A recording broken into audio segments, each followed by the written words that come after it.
തിരുവനന്തപുരത്ത് ഗുണ്ടാ നേതാവിന്റെ ലഹരിക്കേസ് അട്ടിമറിച്ച SIക്കെതിരെ നടപടി. തിരുവല്ലം SIയെ സ്ഥലം മാറ്റി വകുപ്പ് തല അന്വേഷണം നടത്താനും തീരുമാനമുണ്ട്. ഷഫീദ് റാവുത്തർ വിവരങ്ങളുമായി ചേരുന്നു. ഷഫീദ്, അട്ടിമറിപ്പണിക്ക് ഈ SIക്ക് കിട്ടിയ കൂലി എത്രയാണ് എന്നതിനെക്കുറിച്ച് പരിശോധന ഉണ്ടാവുമോ?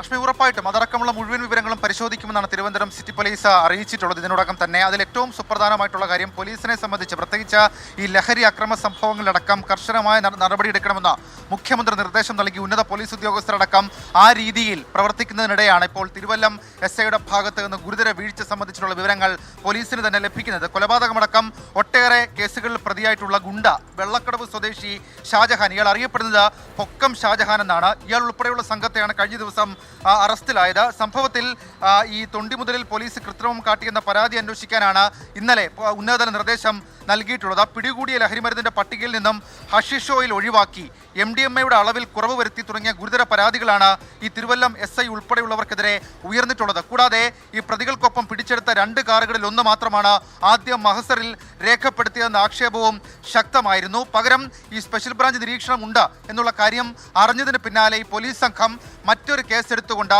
മഹസറിൽ 2ാമത്തെ കാറിന്റെ പേരുവിവരങ്ങൾ കൂടി ചേർക്കുന്ന ഒരു സാഹചര്യത്തിലേക്ക് കാര്യങ്ങൾ പോയി. ഇതിന് പിന്നാലെ സ്പെഷ്യൽ ബ്രാഞ്ച് ഈ വിഷയത്തിൽ റിപ്പോർട്ട് നൽകുകയും ഉന്നതതല അന്വേഷണമടക്കം ഇക്കാര്യത്തിൽ ആരംഭിക്കുകയും ചെയ്തിരുന്നു. പിന്നാലെയാണ് ഈ വിഷയത്തിൽ നടപടിയിലേക്ക് ഇപ്പോൾ പോലീസ് കടന്നിട്ടുള്ളത്. നേരത്തെ ഹഷ്മി സൂചിപ്പിച്ചതുപോലെ തന്നെ ഈ വിഷയത്തിൽ തിരുവല്ലം SIക്കെതിരെയാണ് ഇപ്പോൾ കർശനമായിട്ടുള്ള നടപടിയെടുക്കുന്നത്. തിരുവല്ലം SIക്കെതിരെ വകുപ്പ് തല അന്വേഷണത്തിനും തീരുമാനം എടുത്തിട്ടുണ്ട്. ഇയാൾക്ക് ആദ്യഘട്ടമെന്നോണം സ്ഥലമാറ്റമാണ്. ഉത്തരവ് ഇന്ന് തന്നെ പുറത്തിറങ്ങും എന്നുള്ള വിവരം ലഭിക്കുന്നുണ്ട്. SIക്ക് വീഴ്ച സംഭവിച്ചതായി DCP തിരുവനന്തപുരം സിറ്റി പോലീസ് കമ്മീഷണർക്ക് റിപ്പോർട്ട് നൽകിയിട്ടുമുണ്ട്. ഹഷ്മി. ഓക്കെ, ഷഫീദ് റാവുത്തറാണ് വാർത്തയുടെ വിവരങ്ങൾ നൽകിയത്. ഗുണ്ടാ നേതാവിന്റെ കേസ് അട്ടിമറിച്ച SIക്കാണ് ഇപ്പോൾ സസ്പെൻഷൻ ഉള്ളത്. ഇനി ആ അട്ടിമറിക്ക് ഇദ്ദേഹത്തിന് പ്രത്യേക പോലെ കിമ്പളം കിട്ടിയിട്ടുണ്ടോ എന്ന കാര്യമൊക്കെ അന്വേഷണത്തിൽ വ്യക്തമാവട്ടെ. അന്വേഷണത്തിലേക്ക് പോകുന്ന കാര്യങ്ങൾ എന്നുള്ളത് നമുക്ക് വേറെ അറിയേണ്ടതാണ്.